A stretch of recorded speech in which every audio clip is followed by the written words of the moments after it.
আসসালামু আলাইকুম। কাছে দূরে যে যেখান থেকে ভিডিওটি দেখতেছেন, আশা রাখি আল্লাহর অসীম রহমতে সবাই ভালো আছেন। আলহামদুলিল্লাহ, আমরাও ভালো আছি। এই তো নতুন দিনে নতুন আরও একটা ভিডিও নিয়ে হাজির হয়ে গেলাম আপনাদের মাঝে। আজকের ভিডিওটা ছাদ থেকে শুরু করেছি। আর হাঁস মুরগিগুলি হলো সিঁড়ির যে চকি, এটাকে চকি বলে, মানে সিঁড়ির চকিতে রেখে দিয়েছি। আর মানে এখন হাঁস মুরগি নিয়ে আমি বেকায়দায় আছি, কারণ ছাদে প্রচণ্ড রোদ আর নিচে তো কাজ করবে, এই জন্য কোথায় যে রাখবো। হাঁসগুলা তো এক অবস্থায় আছে, কিন্তু মুরগিগুলা নিয়ে আর কি একটু বেশি সমস্যা। আর গাছে হলো যে বরবটি গাছটা দেখেন, এই গাছটাতে প্রচণ্ড পোকা আক্রমণ করে। সিম গাছে আর বরবটি গাছে, কিন্তু বেশি সিম গাছের চেয়ে বেশি বরবটি গাছেই করে বেশি। এই জন্য আমি বরবটিটা বেশি লাগাইতে মন চায় না আমার, মানে অন্য অন্য গাছগুলাও নষ্ট হয় এই জন্য। তো এই প্রচণ্ড পোকা আসছে, তো আমি একটু মেডিসিন বলতে হুইলের গুঁড়া গুলে একটু পানি আর কি স্প্রে করে দিতেছি। আর ছোট্ট একটা লাউ দেখছেন, মানে আমার কাছে লাউ এসেছে, তা আবার একবারে ছোট, মানে কি বলে পেটের বাইরে না, অত সুন্দর করে হয় নাই, তো এটা হয়তো খাওয়া যাবে না। আর এই যে মাশাআল্লাহ অনেকগুলা ধুন্দুল আসছে, তো এই ধুন্দুলগুলাও কয়টা পেরে নিব আমি। ধুন্দুল গাছগুলা হলো মরা মরা অবস্থা এখন, তো ধুন্দুল গাছগুলা হলো নষ্ট কইছে, একলাই মরিয়া যাক, উঠে ফেলাইতে ভাল লাগে না, খারাপ লাগে গাছ তুললে ফেলাইতে। আর একটু একটু তো আসেই। আর এই দেখেন মাশাআল্লাহ কত বরবটি আসছে, পাতা আর বরবটির কালার এক, তো এই জন্য বোঝা যাইতেছে না, প্রচুর বরবটি আসছিল। আসলো কি হবে, মানে একসাথে যে অনেকগুলা তোলা যায় তা কিন্তু না, কিছু আগ পিস করে খালি বড় হয়, তো মানে এক তরকারির মতো হয় না বেশি একটা।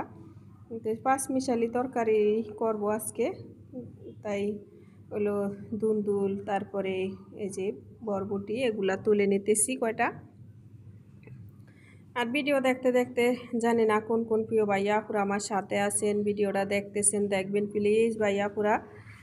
অনেকে হয়তো ভুলে যান একটা লাইক দিতে, যারা যারা ভুলে গেছেন এখনই একটা লাইক দিয়ে দেন। আর দেখতে দেখতে ভিডিওর কোনো অংশে কোথাও যদি আপনাদের একটুকু ভালো লাগে, প্লিজ কমেন্টে জানাইন। আর নতুন প্রিয় ভাইয়া পুরা সাবস্ক্রাইব করে আমার পাশে থাকতে পারেন, আমাকে সাপোর্ট দিতে পারেন, আমি আপনাদেরকে সাপোর্ট দিব। আমরা এক অন্যকে সাপোর্ট না দিলে কেউই এগিয়ে যাব না, সবাই সবাইকে সাপোর্ট দিব আর একসাথে এগিয়ে যাব ইনশাআল্লাহ।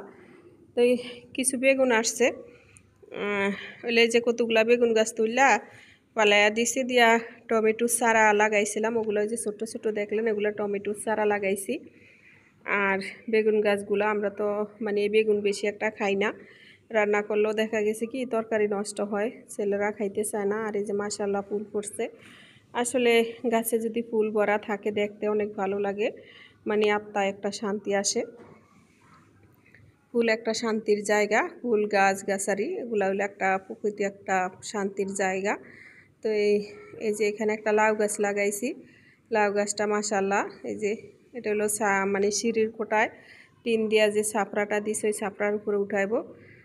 আর এই যে আমার বেকাদা রান্নাঘর, আমি মানে একবারে ছোট একটা রান্নাঘর আমার, এখানে লড়াছড়ার অবস্থা নাই আমার, তারপরেও কোনো রকম করে রাইখা আর জ্বালানা একটা কাপড় দিয়া দিছি, কিছু মনে করেন না, একটু ইয়া করেন, মানে কি বলবো আসলে এই জ্বালানা তো মানে নেট মশারি দেওয়া, নেট মশারিতে তেল কাজটা গেলে দেখা গেছে জঙে ধরবো, এই জন্য একটা বড় করে একটা গেঞ্জি টানাইয়া দিলাম, যাতে নেটে যে তেল কাজটা না যাইতে পারে এই জন্য।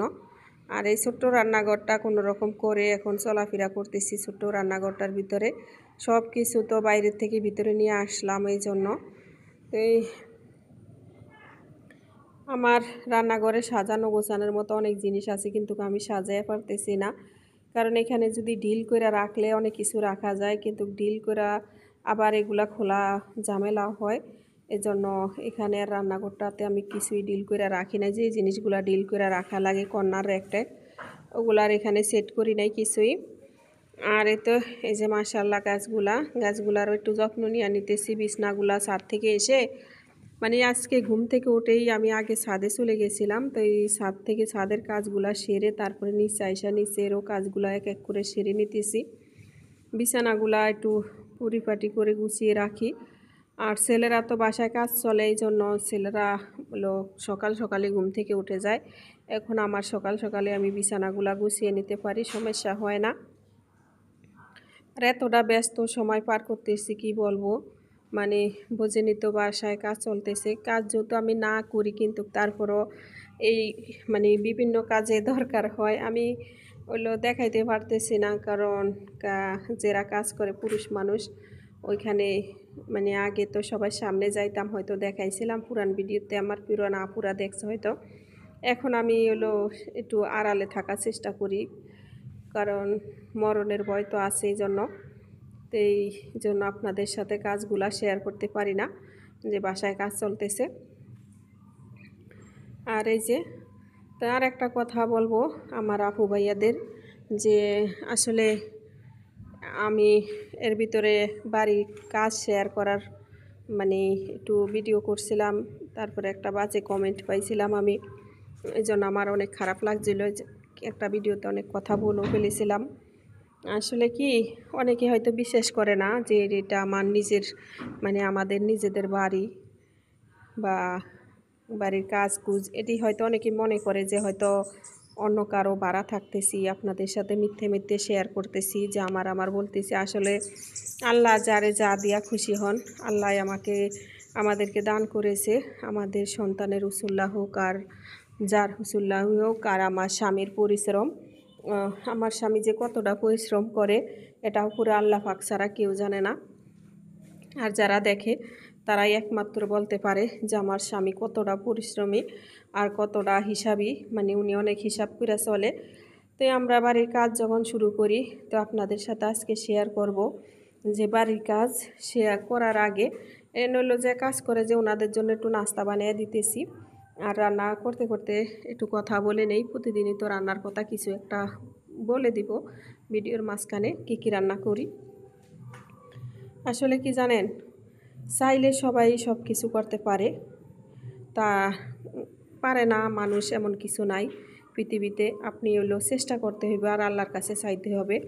আল্লাহর কাছে চাইলে আল্লাহ কইছে আমি 2 হাত ভরে রেখেছি, মানে আমার কাছে ভান্ডে মাল আছে, তুমি 2 হাত ভরে চাও আমি দিব।